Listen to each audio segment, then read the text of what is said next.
Welcome back. आइए देखते हैं, हम लोग स्टार्ट करते हैं केमिस्ट्री में। आपने बहुत कुछ पढ़ लिया, अब बात आता है फिजिक्स का। फिजिक्स में आपका क्या है टॉपिक, देखिए फिजिक्स जिसका सेंस है physics which have the 75% to 80% have the numerical concept, जो होता है आपके नीट के लिए बहुत ज़्यादा इम्पोर्टेंट होता है, मेडिकल लाइन के लिए, नीट के लिए। ओके, मेडिकल लाइन वही आपका नीट है। तो ऐसे में यदि बात यह किया जाए आपके लिए, आप साइकिलिंग करते हैं, साइकिल चलाते हैं, ठीक है, तो आज का आपके लिए बेटर कॉन्सेप्ट यही है वृत्तीय गति is the known as circular motion. ठीक है, आपके पेपर में भी 1 से 2 मार्क श्योर आएगा, चाहे प्रूव करने के लिए, अदरवाइज इसका numerical concept. Circular motion, what is the circular motion? वृत्तीय गति है क्या? आप सबसे पहले एक ऐसे ड्रा कीजिए, फिगर ड्रा कीजिए। इस फिगर को आपको यहाँ पे यह समझना है विच इज द आर एक रेडियस है, यहाँ ओ और ए जिसको त्रिज्या नाम देते हैं, आर इज द रेडियस, ये रेडियस है। इस रेडियस पर ये इसका जो सेंटर है, सेंटर वो है, इसके चारों तरफ आप ऐसे रिवॉल्यूशन कीजिए, यानी घूमिए। एक वृत्तीय पथ पर आप इसके चारों तरफ घूमिए, एक चक्कर लगाइए, यानी भी भी भी भी भी भी भी भी, यानी आपको इसको डिफाइन किस तरह से करेंगे?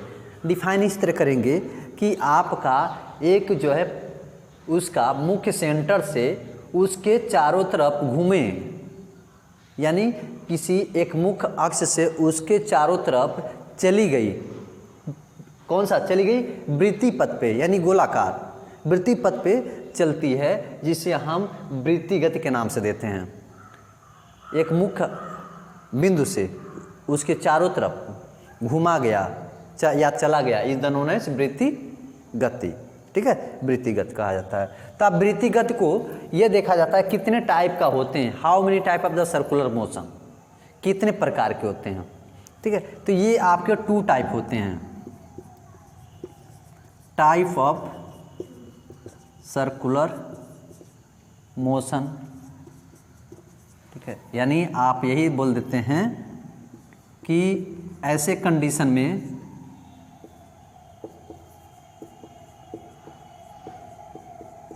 तो ये 2 टाइप के होते हैं, ये 2 प्रकार के होते हैं। 2 प्रकार कौन कौन से होते हैं? एक जो है uniform motion, that means, and the second is the non uniform,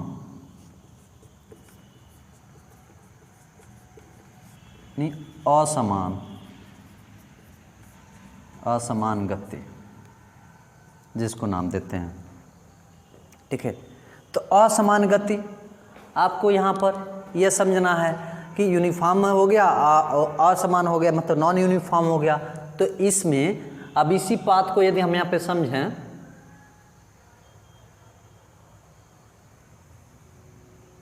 इसके मुख्य अक्ष से, यानी जो रेडियस है, ठीक है, ओ ए, इसको मैं सपोज कर लिया ओ ए इज द रेडियस, त्रिज्या है, ओ ए इक्वल टू आप आर से डिनोट कर दीजिए। यहाँ से आप ऐसे यहाँ से चल रहे हैं,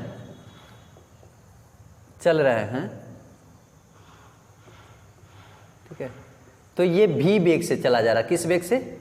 भी वेग से चला जा रहा है, भी वेग से, यानी इसके अक्ष से इसके चारों तरफ चली गई जो दूरी है, दूरी और समय के सापेक्ष में ये कौन से वेग से चल रही है? भी वेग से चल रही है। किससे चल रही है? भी वेग से। डेट मीन्स ये यहाँ से यहाँ तक आई तो भी हुआ, फिर यहाँ से चली तो भी हुआ, फिर यहाँ से चली तो भी, मतलब ऐसे आपका सेम प्रोसेस में क्या है? आपका भी है। तो क्या ये बदल रहा है? भी बदल रहा है? नहीं बदल रहा है। यानी यहाँ पे ये जो वेग है ये समान रूप से चल रही है, तो इसको एक समान गति बोलते हैं। ठीक है, ये कांस्टेंट स्पीड है, नियतांक वेग है। यानी आप लिखना भी चाहें तो ऐसे भी लिख सकते हैं, एट कांस्टेंट, ठीक है, speed, at constant speed is known as uniform motion, अर्थात अचर वेग से चली, अचर वेग से चली गई दूरी, अचर वेग से चली गई दूरी। अब ऐसे कंडीशन पे आपको यह समझना रहेगा कि क्या किया जाएगा यहाँ पर,